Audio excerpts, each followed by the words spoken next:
Alhamdulillahi Rabbil Alamin. Allahumma salli ala Sayyidina Muhammadin wa ala alihi wa sahbihi ajma'in. Assalamualaikum saudara seiman. Bertemu lagi di channel Karomah Al-Islam. Alhamdulillahi Rabbil Alamin. Allahumma salli ala Sayyidina Muhammadin wa ala alihi wa sahbihi ajma'in. Sayyidina Abu Bakar radhiyallahu anhu mendapat tempat tertinggi di sisi Rasulullah sallallahu alaihi wasallam.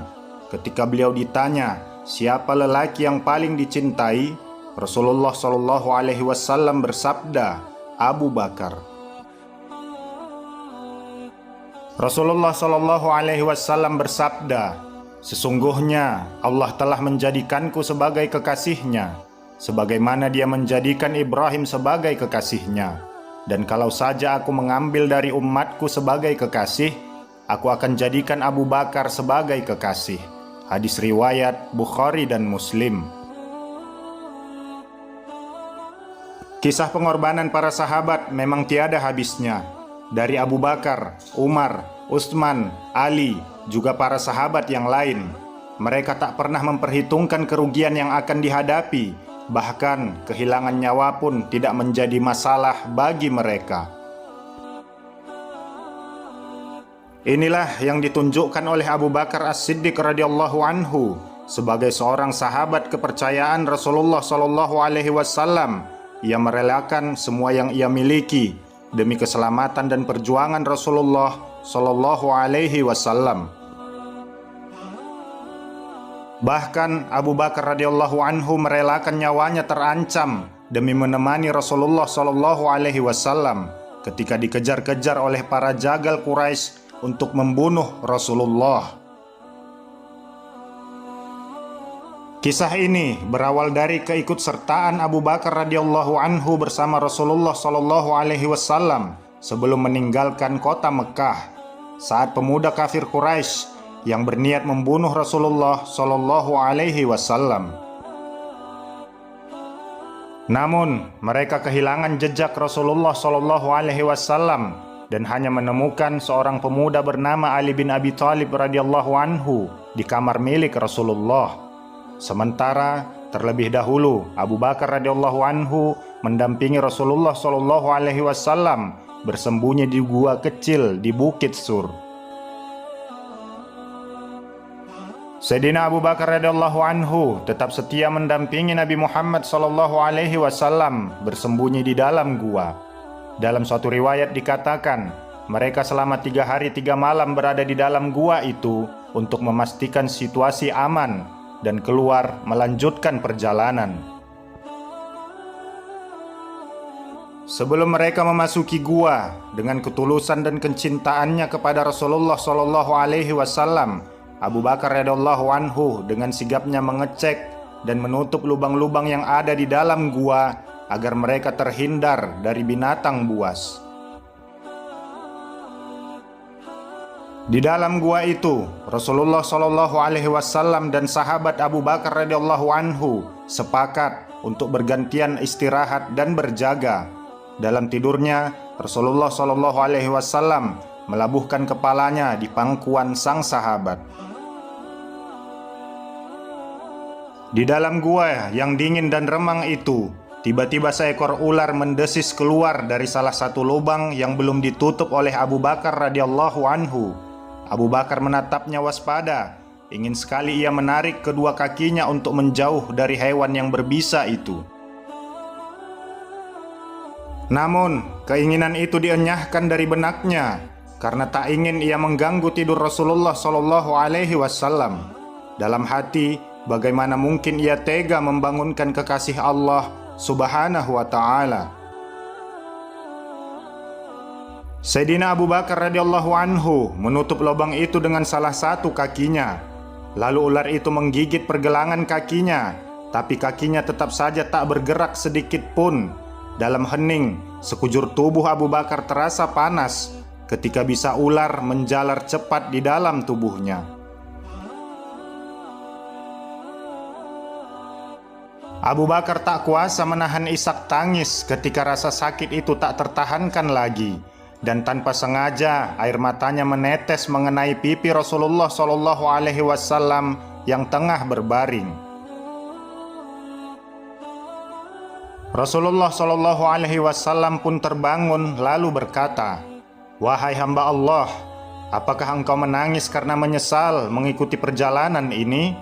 "Tentu saja tidak ya Rasulullah, saya ridho dan ikhlas mengikutimu kemanapun," jawab Sayyidina Abu Bakar radhiyallahu anhu. "Lalu mengapa engkau meluruhkan air mata?" bertanya Rasulullah SAW dengan bersahaja. "Seekor ular baru saja menggigitku ya Rasulullah, lalu bisanya menjalar begitu cepat ke dalam tubuhku," jawab Abu Bakar dengan suara tercekat.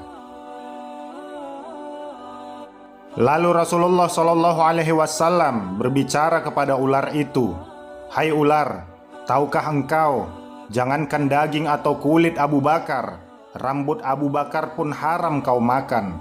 Dialog Rasulullah SAW dengan ular itu adalah salah satu mukjizat beliau, sehingga Abu Bakar pun mendengar dialog mereka.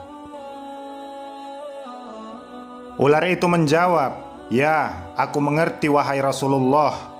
"Ya Rasulullah, sejak ribuan tahun yang lalu ketika Allah Subhanahu wa Ta'ala mengatakan, barang siapa memandang kekasihku Muhammad fi ainil mahabbah atau dengan kecintaan, aku anggap cukup untuk menggelar dia ke surga.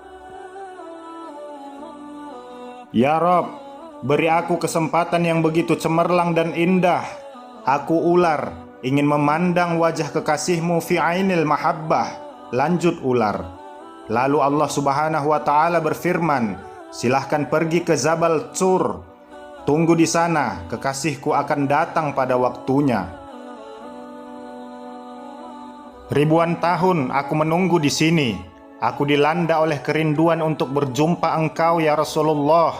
Tapi sekarang ditutup oleh kaki Abu Bakar, maka kugigitlah dia. Aku tidak ada urusan dengan Abu Bakar. Aku ingin bertemu engkau, wahai Muhammad Rasulullah, jawab ular. Mendengar penjelasan itu, Rasulullah SAW pun bersabda, "Lihatlah ini, lihat wajahku." Maka ular itu pun memandang wajah Rasulullah Muhammad SAW dengan mahabbah, penuh cinta dan kasih sayang. Tanpa menunggu waktu, dengan penuh kasih sayang, Rasulullah SAW meraih pergelangan kaki Abu Bakar. Dengan mengagungkan nama Allah Subhanahu wa Ta'ala, Sang Pencipta semesta, Nabi Muhammad SAW mengusap bekas gigitan itu dengan ludahnya. Maha suci Allah, seketika rasa sakit itu hilang tak berbekas. Gua Sur kembali ditelan senyap. Kini giliran Abu Bakar yang beristirahat dan Rasulullah SAW berjaga. Abu Bakar menolak ketika Rasulullah SAW menawarkan pangkuannya untuk beristirahat. Abu Bakar tidak akan rela jika dirinya membebani pangkuan yang penuh berkah itu.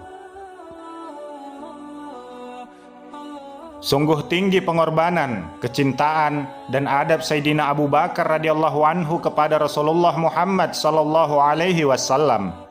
Dalam hadis Bukhari disebutkan dalam riwayat sahabat Ibnu Umar radhiyallahu anhu bahwa beliau mengatakan, "Kami para sahabat pernah menilai orang terbaik di zaman Nabi Muhammad SAW. Maka kami dapatkan yang terbaik adalah Abu Bakar radhiyallahu anhu, kemudian Umar bin Khattab radhiyallahu anhu, kemudian Utsman bin Affan radhiyallahu anhu. Mudah-mudahan Allah meridhoi mereka semua." Bahkan penilaian tersebut disampaikan oleh sahabat Ali bin Abi Thalib radhiyallahu anhu ketika ditanya oleh putranya Muhammad bin Al-Hanafiyah yang mengatakan, "Aku bertanya kepada ayahku, siapa yang terbaik setelah Rasulullah Shallallahu Alaihi Wasallam?" Maka ia menjawab, "Abu Bakar." Aku pun bertanya lagi, kemudian siapa setelah itu? Ia menjawab, kemudian Umar. Maka aku khawatir dia akan menjawab Utsman. Setelah itu aku pun segera memotongnya. Kemudian engkau? Ia menjawab, aku hanyalah seseorang dari kaum muslimin. Hadis riwayat Bukhari. Muhammad bin Al-Hanafiyah yang bernama asli Muhammad bin Ali bin Abi Thalib adalah salah seorang anak dari Ali bin Abi Thalib radhiyallahu anhu. Ibunya adalah Khawlah bin Ja'far dari Bani Hanifah yang dinikahi Ali setelah wafatnya Fatimah Az-Zahra, putri Nabi Muhammad SAW. Ia lahir sekitar tahun 636 di Madinah, yaitu pada masa kekhalifahan Utsman bin Affan radhiyallahu anhu. Sayyidina Ali bin Abi Thalib radhiyallahu anhu adalah manusia mulia. Beliau memiliki nasab mulia.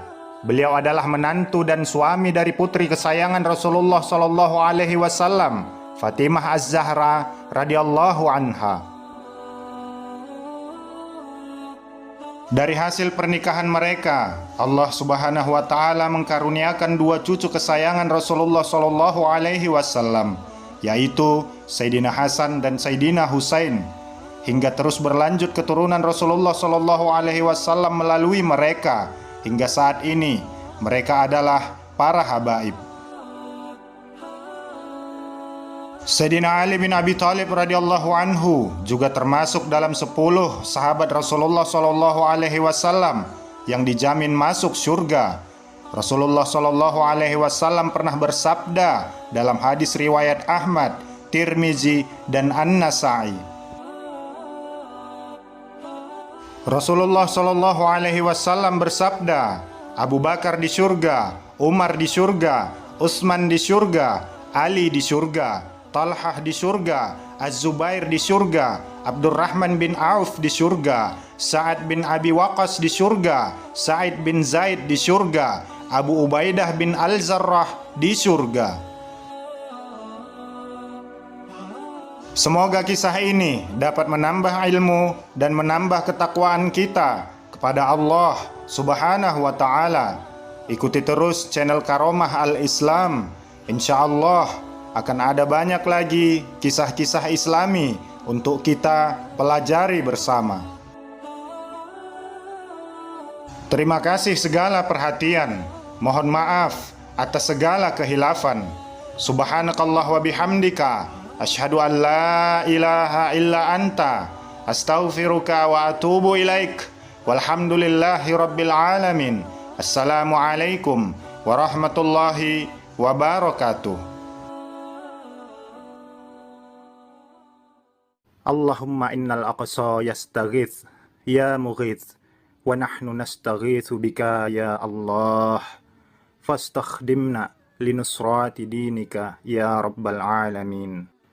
Allahumma harrar al-masjidil aqsa ala rayatil islam wa sayhatihi takbir wa tauhidil i'taqad. Allahumma tahharhu min aidil mala'ina wal mughtasabin. Allahumma akirra a'yunina bi'audatil aqsa ila diyaril muslimin warzuqna fihi salatan qabla al-mamat. Allahumma la tumakkani minha a'da'al muslimin wa akhrijhum minhu saghirin warzuqna biman yaquduna linasrahi dinika ya rabbal alamin. Wahai Allah, sesungguhnya Al-Aqsa merayu pertolonganmu. Wahai Tuhan yang memberi pertolongan, kami pun merayu bantuanmu. Pergunakanlah kami demi kemenangan agamamu, wahai Tuhan semesta alam. Wahai Allah, bebaskanlah Masjidil Aqsa di bawah panji-panji Islam dengan naungan takbir dan kesatuan i'tiqad. Bersihkanlah ia ya Allah dari tangan-tangan pengkhianat dan perampas. Wahai Allah, sejukkanlah mata kami dengan mengembalikan Al-Aqsa ke dalam wilayah Islam. Berilah kami rezeki untuk sholat di sana sebelum kami mati. Wahai Allah, janganlah biarkan musuh muslimin bertapak di sana dan keluarkanlah mereka dalam keadaan terhina. Karuniakanlah kami ya Allah pemimpin yang akan membawa kemenangan kepada agamamu, Tuhan semesta alam. Amin. Saudara seiman yang dirahmati Allah, untuk menutup kajian ilmu ini dan mengambil keberkahan, mari kita membaca surah Al-Fatihah. A'udzubillahi minasyaitonirrajim. Bismillahirrahmanirrahim. Alhamdulillahirabbil alamin, arrahmanirrahim, maliki yaumiddin. Iyyaka na'budu wa iyyaka nasta'in. Ihdinas siratal mustaqim. Shiratal ladzina an'amta 'alaihim ghairil maghdubi 'alaihim waladdallin. Amin. Terima kasih segala perhatian. Mohon maaf atas segala kehilafan. Subhanakallahumma wa bihamdika asyhadu an la ilaha illa anta astaghfiruka wa atubu ilaik. Walhamdulillahi rabbil alamin. Wassalamualaikum warahmatullahi wabarakatuh.